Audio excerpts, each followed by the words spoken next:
Once, a man looked to the skies with a dream held deep within him.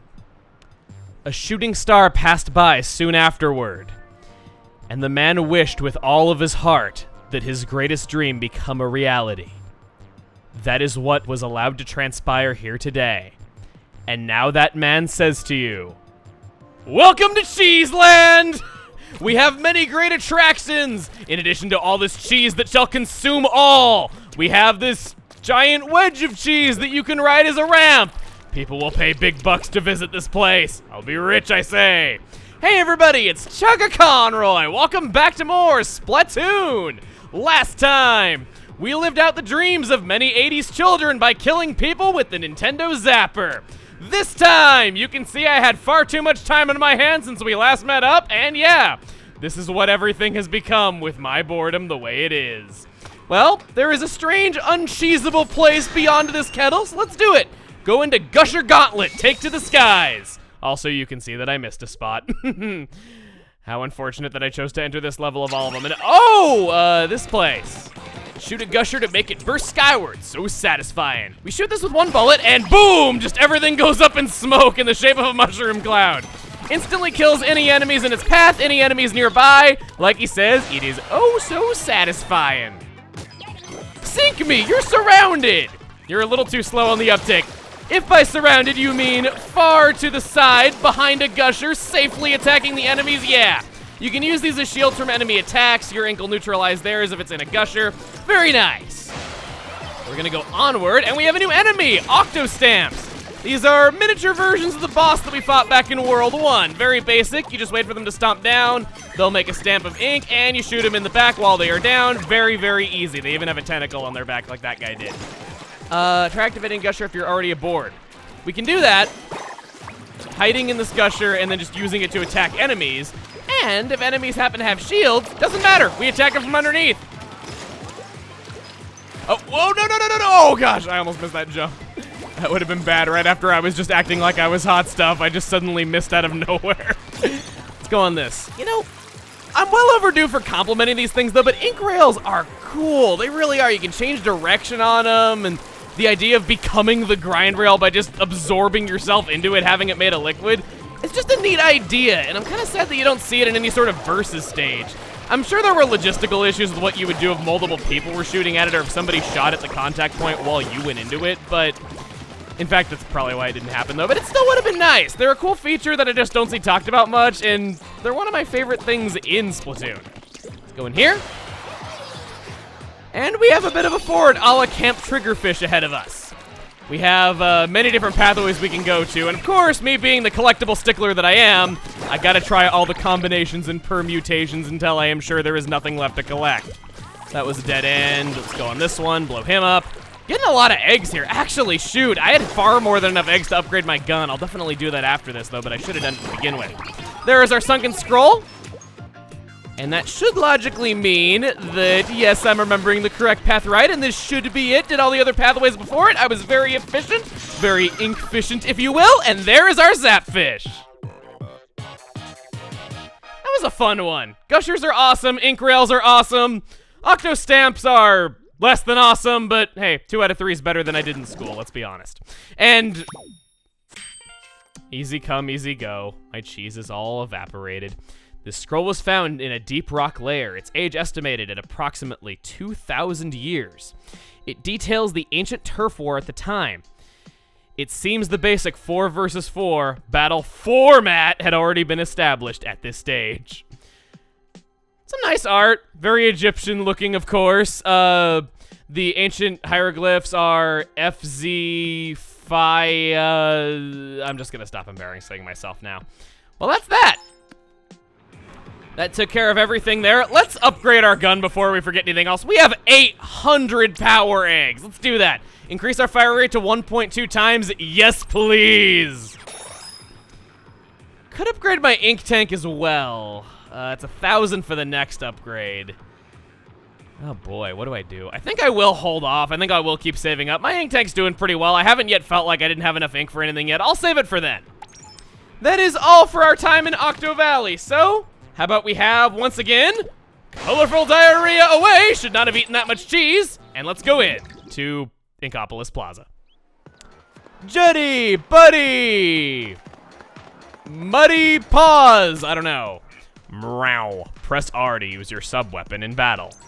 Some sub-weapons deal damage directly to opponents. Others have positive effects that can lead your team to victory. If you're having trouble getting the hang of it, press and hold R. The guide that shows up will give you an idea of the sub-weapon's range. If you start there, the world of sub-weapons will be your oyster. Made an ocean pun and not a cat pun. I'm quite impressed. All of that was over pretty fast. This is probably one of the fastest moving times we have had yet. So, how about we make it even more record time and get straight to the weapon of the day? It's been a while since we've seen a new weapon class. And by that I mean what, 2 videos? Well, the wait's over, and here's the slosher. Yep, we're gonna beat people up with a paint bucket, which is the coolest thing this side of the end zap. The slosher launches ink upward and then splashes back down. Its arc can travel over short walls and obstacles, hitting an opponent hiding on the other side. But it's one of the slowest firing weapons out there, making it ill-suited for head-to-head approaches. A direct hit does 70 base damage, but the slosher's indirect hits work very differently from all other weapons. The farther the ink travels, the higher the indirect damage and the wider the spread. The damage from an indirect hit can also be as little as 40 damage, but as much as 70, effectively making every hit a direct hit as long as it's done from far enough away. So generally, it's best to have the higher ground and get the most distance out of its throwing arc as you possibly can in any given situation. Its sub-weapon is the Burst Bomb, which you already know that this is a good one, but it's time that we talked about burst canceling. Don't worry, as much as it sounds like some kind of frame-perfect technique from Super Smash Bros. Melee, it's really just throwing a burst bomb and then attacking immediately afterward to get faster kills than what would otherwise be possible. I don't really dig the name, but it's what you commonly see it called, so yeah, I'm doing that for sake of not sounding egotistical when coming up with my own better name for it. When we're talking about a weapon that does 70 damage with its main attack and burst bombs do anywhere from 25 to 60, it's a dangerous combination.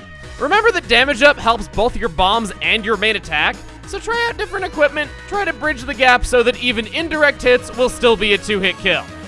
Its special is Ink Strike, and with how much ink gets thrown around per throw of the slosher, you're gonna get this a lot. Honestly, probably not the most spectacular special out there that it could have, but it'd be kinda broken if it had yet another tool to make it an adept fighter, so just take your free turf coverage at the end of the match and shut up. This set is overall good at turf wars, but that's not to say it's bad at fighting at all. It's very good all around. Next up is Slosher Deco. Exact same stats as the main one, but armed with some different stuff as you would expect. The sub is the splash wall, used for quick getaway cover and also as a way of advancing toward the objective or just making yourself less squishy when fighting. Don't forget about team play. Going with a shooter and giving them your splash walls can be a great asset to the team. Its special is the Kraken, and this further cements it being good at fighting up close. This set all around allows for the player to be more aggressive and make more mistakes. The only thing better than 2 giant paint buckets is 3 giant paint buckets, and we got the Soda Slosher to fulfill such a role. Same stats as the Slosher Deco, and it might not be the most popular slosher out there, but damn does it look loud. Its sub is the Splat Bomb. It sets it apart from the others because it allows you to space everyone apart, I guess. Yeah, sorry. I'm not feeling this sub too much when the Burst Bomb was such a great combination on the regular slosher as it was. But not all is lost. Special is Inkzuka. Gives it a great way to deal with chargers when the other sloshers don't do super well against them. As much as I don't like the sub-weapon too much, I think Inkzuka on a slosher is exactly what a Sheldon's pick should be. It takes an already well-liked weapon, and it gives it a set with completely different strengths and weaknesses from what already existed. It does fulfill its own role. Though, I will say that when playing the Soda Slosher, it's a little embarrassing to be playing on yellow team. Why? Because the design and colors of the bucket itself makes it look like you're throwing something else. It's map rotation time! We've had incredibly good luck introducing new maps almost each and every time. Let's see if our luck is able to maintain itself. Let's unveil the current regular battle stages. Alright. Yes, we did! One of the 2 is already new! Museum di Alfonsino. So, what are the absolute must-sees in this museum? The exit. Piranha Pits. I wonder if you can dig up precious gems here. Only one way to find out. To the internet. And let's see if the rank battle stages. That's one of the stages we haven't played yet that's in there. Having pretty good luck with keeping things fresh. I just hope that they can stay fresh. To the lobby.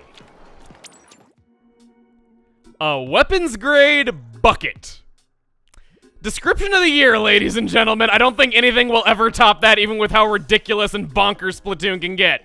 Decided to go with the vanilla kit, just thought it would be the most fun. I like the combination of burst bombs on it quite a lot. I do think it is a bit of an underappreciated weapon that you don't see, you kind of see it played every once in a while. It's not the most underplayed weapon out there, but I do like sloshers, they are fun. I thought with burst bomb, in combination with the main attack for quicker kills, I would want to go with something a bit aggressive. So I've gotten a lot of swim speed up, got some ink resist up, did special charge up just to kind of help that ink strike go off a little bit more often, did 1 main of damage up, and I've dedicated to quite a few slots to ink saver main and ink recovery up just so we can keep those attacks whipping out. The special saver there, it's just because I didn't really have any better shirt for what it was I wanted to do, so I think we're just going to go with that. And don't worry, I didn't forget the special new thing that Splatoon can do for you that I like showcasing once per video. I want to show off recon mode, as I have mentioned this a couple times but never actually done it. By pressing Y on the screen, you can go into any map all by your lonesome. You can practice things, you can just kind of see how things play. I don't have motion controls on because I was recording stuff for a bio not too long ago, and it's very good that I chose this time to go in here because I wouldn't have realized that until we were in the versus matches, and it would have just been 3 straight minutes of, oh my god, I feel so gimped. Ugh. But yes, you can do that, and I suppose since we're on Piranha Pit, I can showcase this. Watch this conveyor belt.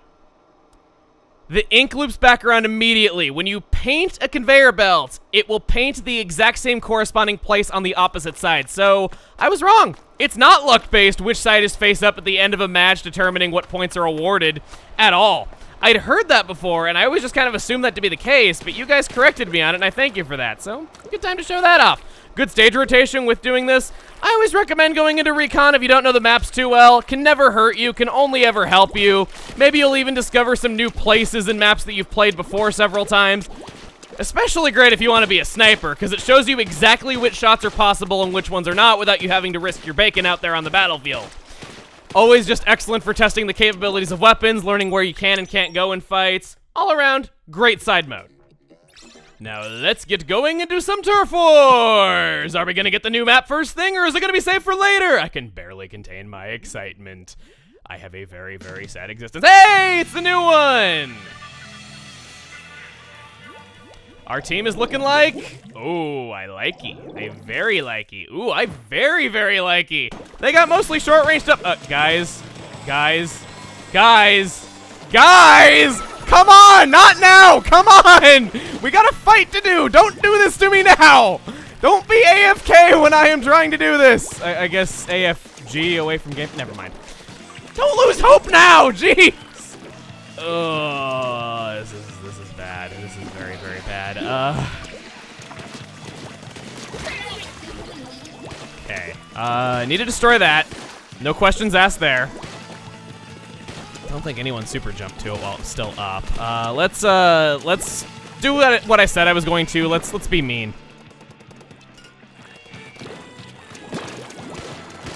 Got you. Okay. Not the most efficient quick kill out there, though, but still good. Get you. I can do another ink strike if I can get away really quick. What are you doing, man? What happened to you?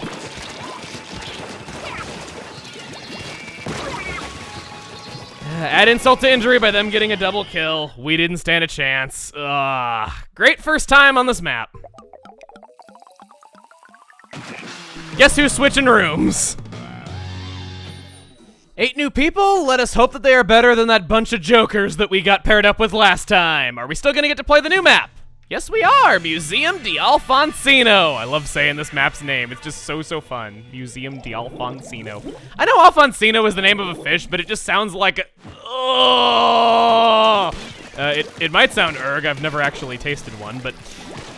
it just sounds like the name of some Italian man with a big nose. I don't know why. I've always pictured that before I knew it was the name of a fish. Okay, you have this middle area with that rotating platform. Are you kidding me?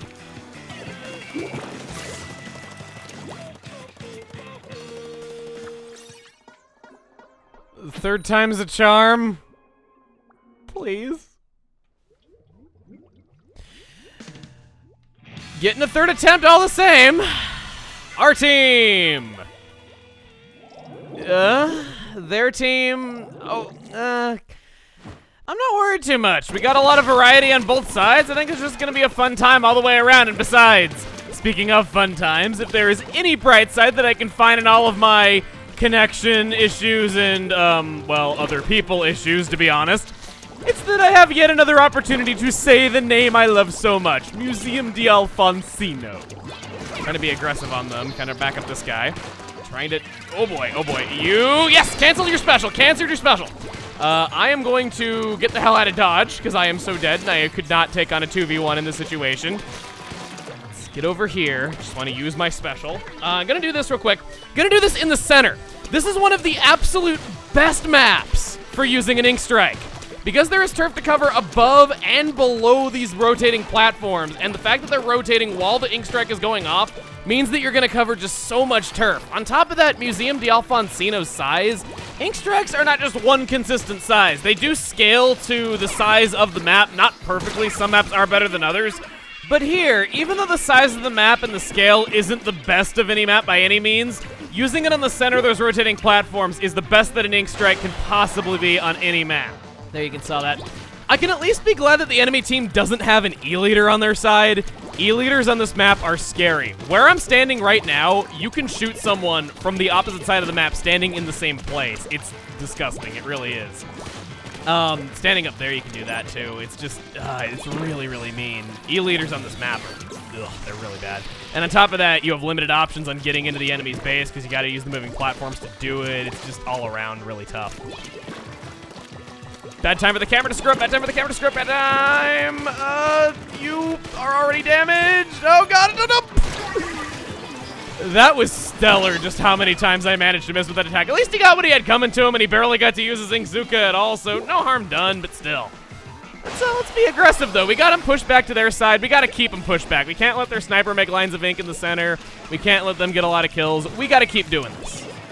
Pressure you. Got 2 bombs off. Get you again. Gotta move. You trying to lay low a little bit. They got a Kraken over there. He's about to change back. Yeah, he is. And tried to punish him, but didn't work out. Surprised it was him that killed me. It looked like it was the sniper. That's why I was a little bit like, okay, the sniper got me though. But no, he saved himself. Got 28 seconds. This is anybody's game still. I'm not going to say that this is a win for us quite yet. It could very well turn around. Might yet. Do that. You over there. You saw me. Yeah, you did. No, you did. Got you. I'll do last second Ink Strike on the center of this platform. 1 second. Yep, maybe. If we win, I get to take credit, because that's how Ink Strike users work. It's the whole reason to main them, clearly. This is taking a while.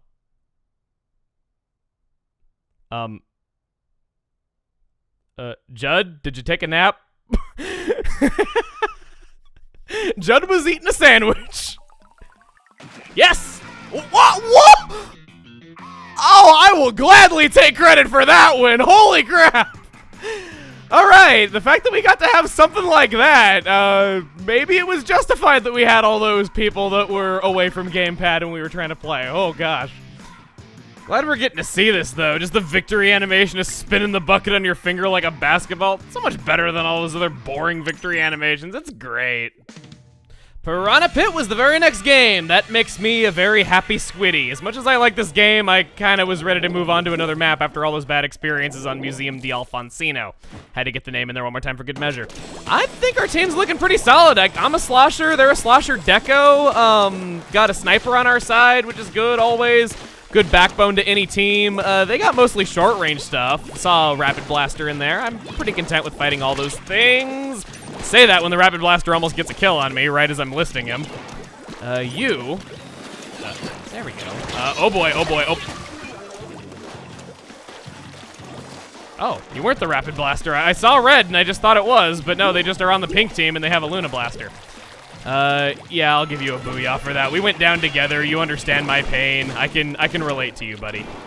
I'm gonna go over this way. I'm gonna try to build up my Ink Strike a little bit. I do still want to play kind of aggressively just because I have the tools to do it between my Burst Bomb and my main attack. Let's go over this way. This is a little bit awkward. Even though Museum d'Alfonsino, as long as you launch your Ink Strike at the center of those moving platforms, is one of the absolute best places to use Ink Strikes, Piranha Pit's one of the worst. It's the largest map in total surface area, and the scaling of the size of Ink Strike to the size of the map is awful.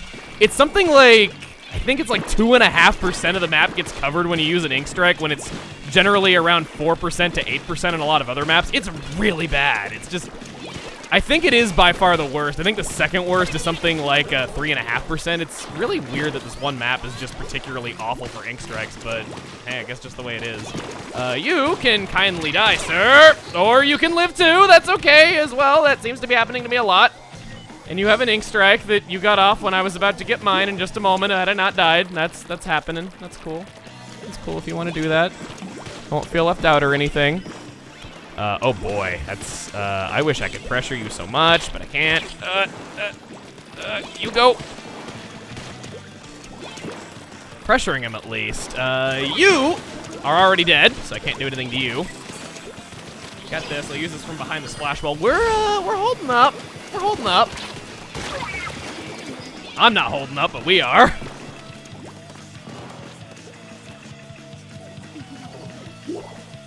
Where do I want to go? The left side of the map's covered pretty well. We got a guy covering the right wing already on the map. I think, honestly, just fighting in the middle would be the best choice. Yeah.